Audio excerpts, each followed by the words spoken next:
Students, आज हम electronics का एक और कंपोनेंट पढ़ेंगे जिसका नाम है बाइपोलर जंक्शन ट्रांजिस्टर। इसे शॉर्ट में ट्रांजिस्टर भी कहते हैं और बीजेटी भी कहते हैं। साधारणतः इसको ट्रांजिस्टर ज़्यादा कहा जाता है। ठीक है, तो आप डिफरेंट टाइप्स के यहाँ पर ट्रांजिस्टर्स देख रहे हैं। फिज़िकल व्यू इस प्रकार से रहता है। ठीक है, जैसे आपने पूरा ट्रांजिस्टर पढ़ लिया और अगर आप उसको आइडेंटिफाई नहीं कर पा रहे हैं तो मतलब नहीं है, तो आपको फिज़िकल अपीयरेंस के बारे में पता होना चाहिए। ठीक है स्टूडेंट्स, तो ये हमारे ट्रांजिस्टर्स हैं। 3 टाइप के ट्रांजिस्टर्स मैंने यहाँ पर लिए हैं। एक हमारा ये ट्रांजिस्टर है, ठीक है। एक हमारा इस साइज़ में, इस प्रकार की शेप में भी होता है और एक ऐसा होता है। ठीक है, तो स्टूडेंट्स यहाँ पर आप एक चीज़ नोटिस करने की बात है कि यहाँ पर आप देख रहे हैं कि ट्रांजिस्टर्स के जो लेग्स हैं वो 3 हैं। ठीक है, यहाँ पर भी आप देखिए 3 लेग्स हैं, यहाँ पर भी 3 लेग्स हैं और इसके बैक साइड में भी 3 लेग्स ही होती हैं। ठीक है, ये 3 लेग्स जो होती हैं ये होता है ट्रांजिस्टर्स के एमीटर, बेस और कलेक्टर। ठीक है, अभी आगे हम इसके बारे में जानेंगे। ठीक है, तो आगे बढ़ते हैं स्टूडेंट्स। ट्रांजिस्टर जो है, transistor was invented in 1947 by 3 scientists. They were John Burdeen, William Shockley and Walter Brattain, for which they jointly got Nobel Prize in 1956. Student, होता क्या था कि जब ये ट्रांजिस्टर का इन्वेंशन नहीं हुआ था 1947 में, जो हम तब उस समय में हमारे जो कंप्यूटर्स होते थे उनका साइज़ इतना ज़्यादा ह्यूज होता था कि वो एक एक कमरे में एक कंप्यूटर्स आता था और उस समय कंप्यूटर्स की मेंटेनेंस बहुत हमें कॉन्शियसली रखनी पड़ती थी। ठीक है, बहुत हाई लेवल की जो है हमें मेंटेनेंस चाहिए होती थी। मींस सब कोई भी अंदर जो है एक डस्ट पार्टिकल भी नहीं जाना चाहिए, इस प्रकार की बाउंडेशंस थी। ठीक है, और पूरा पैक रहता था और सब लोग अपने जो शूज़ वगैरह थे वो सब बाहर निकाल कर जाते थे। ठीक है, तो बहुत ह्यूज साइज़ हुआ करता था उस समय। लेकिन जब 1947 में हमारे ट्रांजिस्टर का आविष्कार हुआ, उसके बाद जो हमारा कंप्यूटर हो गया वो बहुत कॉम्पैक्ट हो गया। ठीक है, इस कारण इनको 1956 में इन तीनों साइंटिस्ट ने एक साथ मिलकर क्या किया, ट्रांजिस्टर का आविष्कार किया। ठीक है, और 1956 में इसके लिए इनको नोबेल प्राइज़ से पुरस्कृत किया गया। ठीक है, तो स्टूडेंट्स यहाँ पर आप देख सकते हैं ये 2 टाइप्स के ट्रांजिस्टर्स मैंने बताए हैं। ये एक्चुअली मैंने फिगर इसलिए लिए हैं क्योंकि यहाँ पर इन फिगर को दिखाने का मेरा मोटो ये है कि ट्रांजिस्टर जो है ये 3 लेयर डिवाइस है। ठीक है, आप देख सकते हैं इसके अंदर पहला जो हमारा ट्रांजिस्टर है ये पीएनपी ट्रांजिस्टर है। पीएनपी में क्या होता है कि 2 पी लेयर्स होती हैं और उसके बीच में एक एन लेयर्स होती है। ठीक है, ऐसे ही सिमिलरली एनपीएन ट्रांजिस्टर में क्या होता है, 2 हमारी एन लेयर्स होती हैं और उसके बीच में एक पी लेयर्स होती है।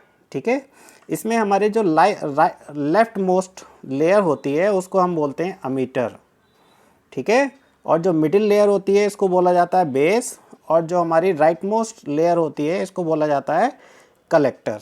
ठीक है, सेम दोनों ही ट्रांजिस्टर में सेम हमारी एमीटर, बेस और कलेक्टर रहता है। ठीक है, आप एनपीएन ट्रांजिस्टर में भी देख सकते हैं, यहाँ पर भी जो हमारी लेफ्ट मोस्ट लेयर है वो है एमीटर, मिडिल लेयर है हमारी बेस और जो हमारी राइट मोस्ट लेयर है उसको हम कहते हैं कलेक्टर। ठीक है स्टूडेंट्स, तो हमारी समझ में ये आया कि जो ट्रांजिस्टर है वो 3 लेयर डिवाइस है, जिसमें लेफ्ट मोस्ट लेयर को हम लोग एमीटर कहते हैं, मिडिल लेयर को बेस कहते हैं और जो राइट मोस्ट लेयर होती है इसको कलेक्टर कहा जाता है। ठीक है, आगे स्टूडेंट्स आगे बढ़ते हैं, इसका कंस्ट्रक्शन देख लेते हैं।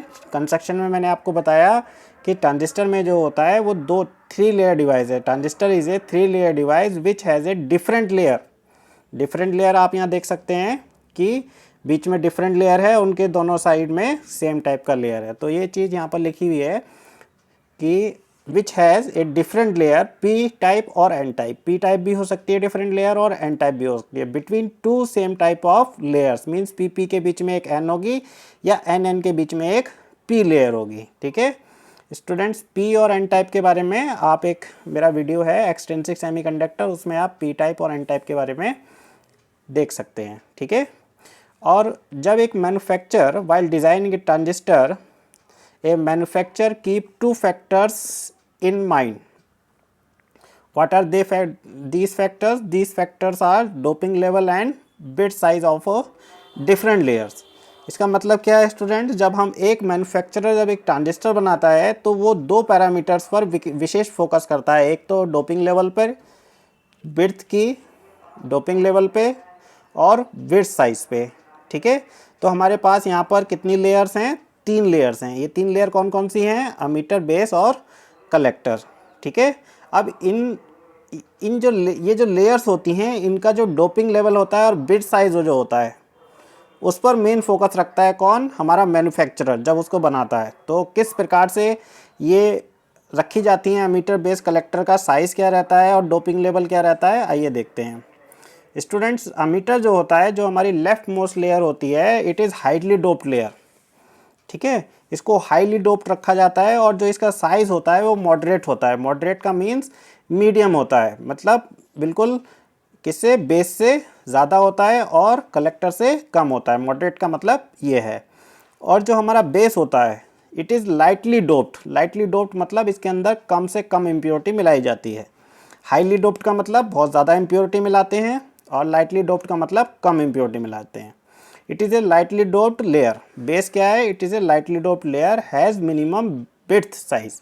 और इसका जो बिट साइज होता है, जो हमारी अमीटर बेस होता है, बेस यहाँ पर आप देख सकते हैं, बेस का जो बिट साइज है वो सबसे कम है.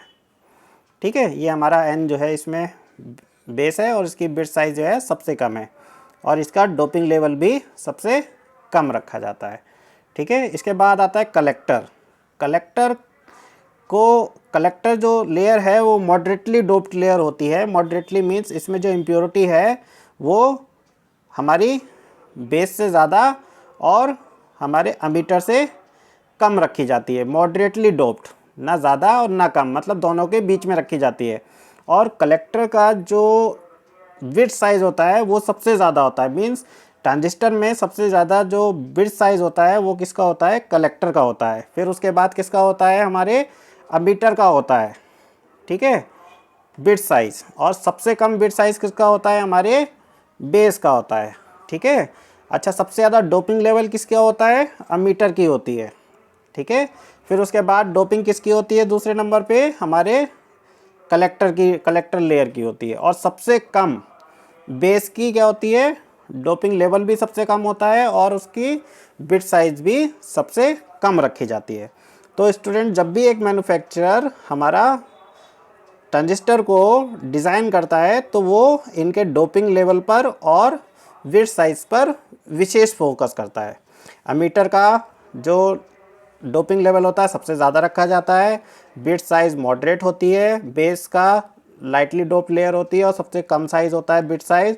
कलेक्टर हमारा मॉडरेटली डोप्ड लेयर होती है और उसका जो साइज़ है वो मैक्सिमम रखा जाता है. ठीक है स्टूडेंट्स, आगे चलते हैं. ट्रांजिस्टर्स हमारे 2 टाइप्स के होते हैं. जैसे हमने अभी ऊपर देखा था, एक ट्रांजिस्टर होता है एनपीएन ट्रांजिस्टर और दूसरा ट्रांजिस्टर होता है हमारा पीएनपी ट्रांजिस्टर्स. ठीक है, एनपीएन जैसे नाम से ही पता चल रहा है कि इसके अंदर एनपीएन मतलब इसमें एन की 2 लेयर्स होंगी और उनके बीच में हमारी कौन सी लेयर होगी?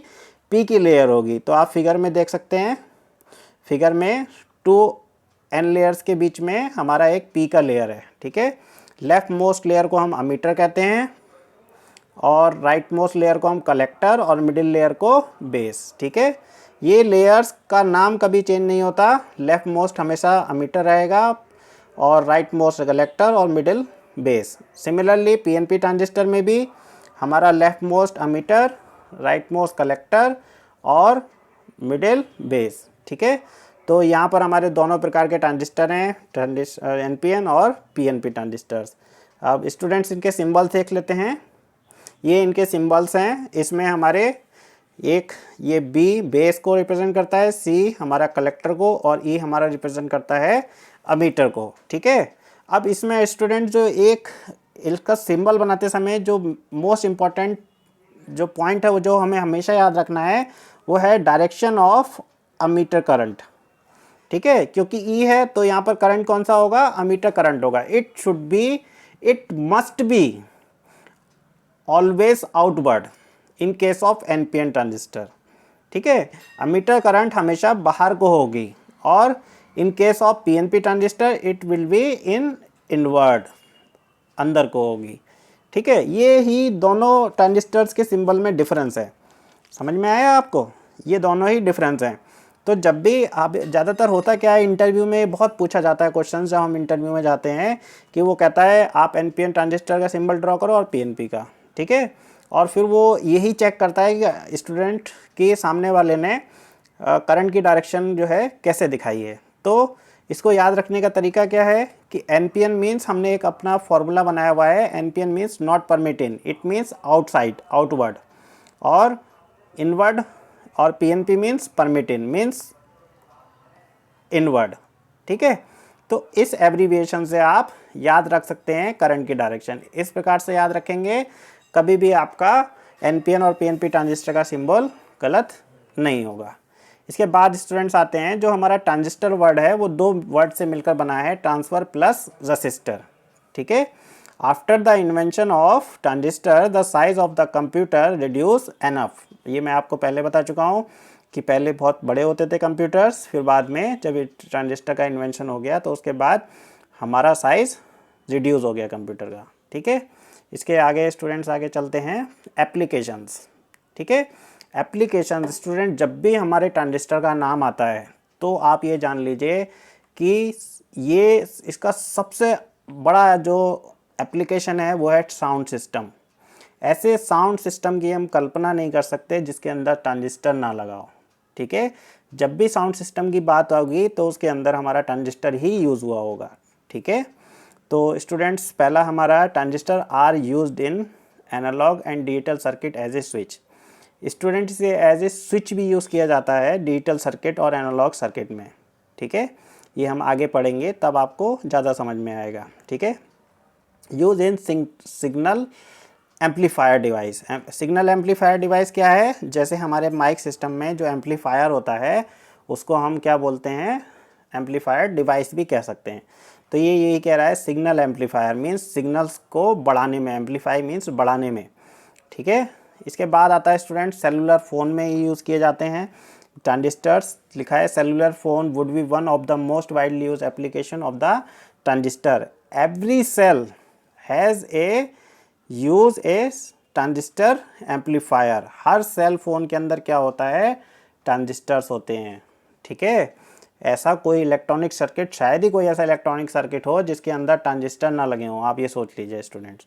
ठीक है, बहुत मुश्किल से ऐसा कोई सर्किट होगा जिसके अंदर ट्रांजिस्टर ना हो। इतना ज़्यादा वाइडली यूज होने वाला कंपोनेंट है ट्रांजिस्टर।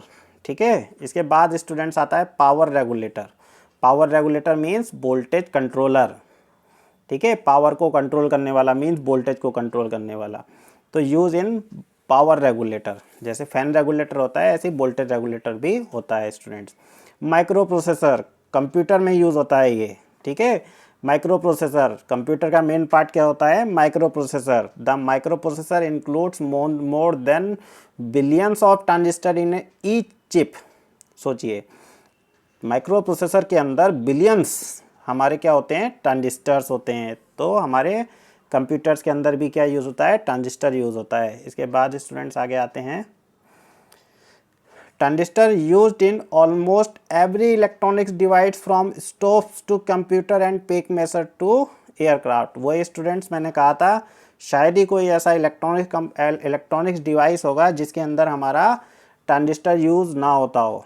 तो आप ये जान लीजिए बहुत ज़्यादा यूज़ होने वाला कंपोनेंट है। इसके बाद इन calculators, computers, radio, also hearing phones, जो हमारे हियरिंग फोन्स आप लोग लगाते हो कानों में, every daily life device which requires a good quality sound because transistor are often used in a amplify circuit. Means हमारे इतनी ज़्यादा जगह यूज़ होता है ट्रांजिस्टर। ठीक है, और मिलिट्री में भी यूज़ होता है, रडार में यूज़ होता है, और रेडियोज़ में तो यूज़ होता ही होता है। तो स्टूडेंट्स जैसे जैसे हम लोग आगे पढ़ेंगे तो ट्रांजिस्टर के बारे में ये हमने देखा। तो स्टूडेंट्स आशा करता हूँ आपकी समझ में आया होगा। Thank you students.